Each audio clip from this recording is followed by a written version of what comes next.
That's my news wrap.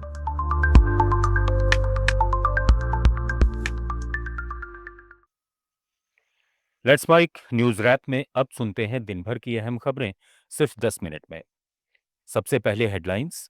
Arvind Kejriwal ने कहा, मोदी शाह ने हमारे खिलाफ षड्यंत्र रचा, लेकिन सच्चाई की जीत हुई। जनता जानती है कि हम ईमानदार। स्वामी अभिमुक्तेश्वरानंद को बड़ी राहत। इलाहाबाद हाईकोर्ट ने फैसला आने तक गिरफ्तारी पर लगाई रोक। और राजस्थान के बालोतरा में ट्रेलर से टकराई स्लीपर बस, 6 की मौत। ओवरटेक करते वक्त हुआ हादसा।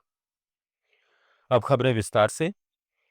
दिल्ली की राउज एवेन्यू कोर्ट ने शराब घोटाला मामले में दिल्ली के पूर्व मुख्यमंत्री अरविंद केजरीवाल और पूर्व मंत्री मनीष सिसोदिया सहित 23 आरोपियों को बरी कर दिया है। फैसले के बाद केजरीवाल ने प्रेस कॉन्फ्रेंस कर प्रधानमंत्री नरेंद्र मोदी और गृह मंत्री अमित शाह पर साजिश रचने का आरोप लगाया और कहा कि आम आदमी पार्टी को खत्म करने की कोशिश की गई। उन्होंने पीएम मोदी को दिल्ली में दोबारा चुनाव कराने की चुनौती भी दी और कहा कि अगर भाजपा 10 से ज्यादा सीटें जीतती है तो वे राजनीति छोड़ देंगे। वहीं सीबीआई ने इस फैसले को दिल्ली हाईकोर्ट में चुनौती देने की बात कही है। आप जान रहे हैं कि किस तरह से पिछले 4 साल से ईडी को, सीबीआई को, सारी संस्थाओं को इस्तेमाल करके हमारे ऊपर एक शराब घोटाला नाम का एक आरोप लगाया गया। सीबीआई ने, ईडी ने उसमें चार्जशीट फाइल की। आज कोर्ट को प्राइमा फेसी ये निर्णय लेना था कि क्या सबूत और गवाहों के बयानों के आधार पे सफिशिएंट मटेरियल है कि इसमें मुकदमा। वो तो अलग बात है। कोर्ट का ये कहना है कि इतना टुच्चा केस है, इतना फर्जी केस है, इतना बेकार केस है, इतना गलत केस है। ये मैं नहीं कह रहा, ये भाषा है। आप कोर्ट का ऑर्डर पढ़िए। ये ऑर्डर जो है ये ऐतिहासिक ऑर्डर है। कोर्ट ने कहा है कि इतना फर्जी केस है, इतना फर्जी केस है, एक भी सबूत नहीं है, एक भी गवाह नहीं है कि इसमें मुकदमा भी नहीं चलाया जा सकता। ये पूरा षड्यंत्र किसने इससे पहले कोर्ट परिसर से बाहर निकलते समय अरविंद केजरीवाल भावुक हो गए। उन्होंने कहा कि मैंने जिंदगी भर ईमानदारी कमाई है। वर्षों से बीजेपी ने उनके खिलाफ झूठे आरोप लगाए, लेकिन आज न्याय की जीत हुई। मैंने केवल अपनी जिंदगी में ईमानदारी कमाई है। इन्होंने झूठा केस लगाया और आज ये साबित हो गया। कोर्ट ने कहा है कि केजरीवाल कट्टर ईमानदार है, मनीष सिसोदिया कट्टर ईमानदार है, आम आदमी पार्टी कट्टर ईमानदार है।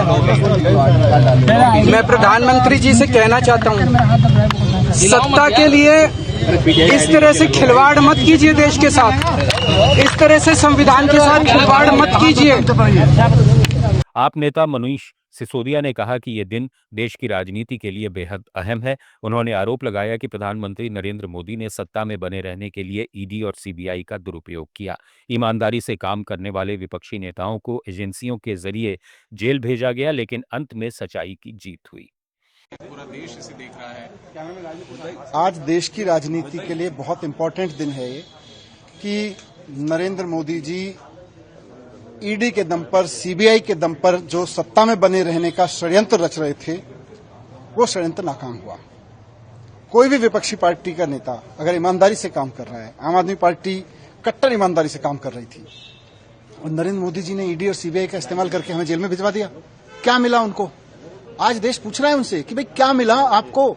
एक शिक्षा मंत्री काम कर रहा था, दिल्ली की जनता ने उसको चुना था। एक मुख्यमंत्री काम कर रहा था, दिल्ली की जनता ने उसको चुना था। आपने क्यों जेल भिजवाया उसको? आज नरेंद्र मोदी जी से देश पूछ रहा है। वहीं तेलंगाना के पूर्व मुख्यमंत्री के चंद्रशेखर राव की बेटी के कविता को भी दिल्ली की अदालत से बड़ी राहत मिली है। उन्होंने कहा कि आखिरकार सत्य की जीत हुई है।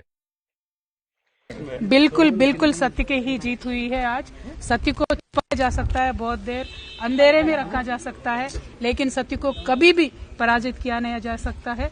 आज जो जुडिशरी से जजमेंट मिला है, जो कोर्ट से जजमेंट मिला है दिल्ली लिकर के पॉलिसी केस के बारे में, उससे दूध का दूध पानी का पानी हो गया है। जिस तरीके से सारे एजेंसीज को यूज करके ऑपोजिशन पार्टीज को दबाने का काम जो इस देश में चल रहा है, इसको साफ साफ देखने को मिला है। उसका नतीजा हम बहुत शुक्रिया अदा करते हैं जो इस कठिन समय में हमारे साथ हमारे कार्यकर्ता। कांग्रेस नेता पवन खेड़ा ने कहा कि इस फैसले में कोई हैरानी की बात नहीं है और इसका अंदाजा पहले से लगाया जा सकता था।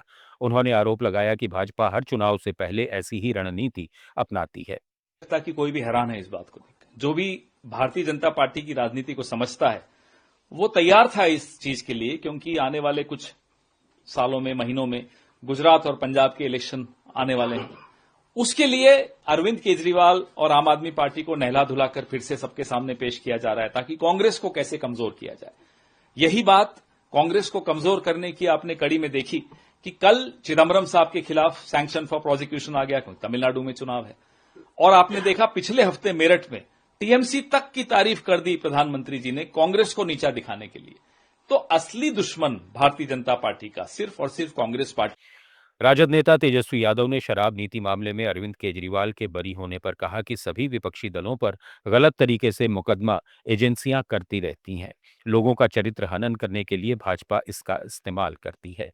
और ये जो आईआरसीटीसी का मामला हो या लैंड फॉर जॉब का मामला हो, 3 बार सीबीआई पहले भी जांच कर करके बंद कर दी है, कुछ नहीं पाया गया। बल्कि पार्लियामेंट में भी ये सवाल उठा था, विजिलेंस ने भी जांच किया, लेकिन फिर ये दोबारा जो है लोगों को तंग करने के लिए, लोगों का चरित्र हनन करने के लिए भाजपा जो है इसका इस्तेमाल करती है। तो अरविंद केजरीवाल जी बरी हुए हैं और हम लोगों को भी पूरा न्यायालय पे भरोसा है कि आने वाले समय में हम लोगों को भी न्याय मिलेगा और हम लोग लड़ रहे हैं। इलाहाबाद हाईकोर्ट ने नाबालिगों के कथित यौन शोषण मामले में स्वामी अविमुक्तेश्वरानंद सरस्वती को बड़ी राहत दी है। कोर्ट ने उनकी गिरफ्तारी पर फिलहाल रोक लगाते हुए अग्रिम जमानत याचिका पर आदेश सुरक्षित रखा है। शुक्रवार शाम करीब 1 घंटे चली सुनवाई में जस्टिस जितेंद्र कुमार सिन्हा की एकल पीठ ने यह अंतरिम फैसला सुनाया। ये केस झूंसी थाने में दर्ज एफआईआर से जुड़ा है, जिसमें माघ मेला और महाकुंभ के दौरान नाबालिगों से दुष्कर्म का आरोप है। पुलिस ने पीड़ितों के बयान और मेडिकल करा लिए हैं। कोर्ट में सुनवाई के दौरान बचाव पक्ष ने एक पीड़ित को नाबालिग बताया, जबकि पीड़ित पक्ष ने अग्रिम जमानत का विरोध किया। अब हाईकोर्ट के अंतिम फैसले पर सभी की नजर टिकी है। दूसरी तरफ शंकराचार्य ने कहा है कि वे नार्को टेस्ट समेत हर जांच के लिए तैयार हैं और जरूरत पड़ी तो सुप्रीम कोर्ट का रुख करेंगे। इसका मतलब है कि शंकराचार्य को बदनाम करने का जो कुछ भी मौका हो उसको छोड़ो मत। और ये सब क्यों? क्योंकि शंकराचार्य की कहानी देखने में जनता को लगा दिया गया है और उसी बहाने से जो एप्स्टीन की फाइल खुली हुई है, फिर से सुन लीजिए, एक एप्स्टीन फाइल है। एप्स्टीन नाम का व्यक्ति था, उसने जो फाइल बनाई है वो फाइल इस समय खुली हुई है और उस फाइल में ऐसी ऐसी चीजें निकल करके आ गई हैं जिसपे इस देश में, पूरे विश्व में चर्चा हो रही है। केवल भारत में चर्चा नहीं हो रही है, क्योंकि भारत में शंकराचार्य का मामला झूठा निकाल करके एप्स्टीन फाइल की चर्चा को दबाने का काम किया जा रहा है। केरल में कांग्रेस सांसद प्रियंका गांधी वाड्रा ने सामाजिक सौहार्द और अभिव्यक्ति की आज़ादी को लेकर बड़ा बयान दिया है। उन्होंने कहा कि देश में बढ़ते गुस्से और नफरत के माहौल के बीच लोगों को अपनी बात कहने की पूरी इजाज़त मिलनी चाहिए।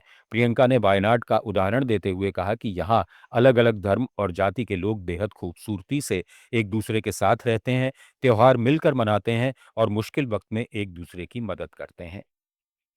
Each other. I feel that it is better to make things even creatively which are happy and promote peace and love and welfare among people. And you are MP of Wayanad and you know people of Kerala. How do you see Kerala's secularism and... I'm an admirer of the people of Kerala. Honestly, I had not had this experience before I became MP from here. And I see how even if you take Wayanad, how beautifully the communities live together, how they celebrate festivals, how they help each other when there's a problem. If we saw the Churalmala Mundakai tragedy, and we saw how it didn't matter which religion you were, what caste you were, nothing. It didn't matter. Everybody helped each other. Everybody came forward. Till today they are helping. So I think it's the spirit, it's really the essence of India. It's the spirit of Kerala, and I feel... news wrap में फिलहाल इतना ही। जुड़े रहिए let's mic के साथ। आप सुन रहे थे let's mic more than radio. Follow कीजिए हमें हमारे सोशल मीडिया प्लेटफॉर्म्स पर। It's time for news. It's time for more than radio. Presenting the first radio news app, Let's Mic. Let's Mic, a news-based app on your phone where you get to watch and listen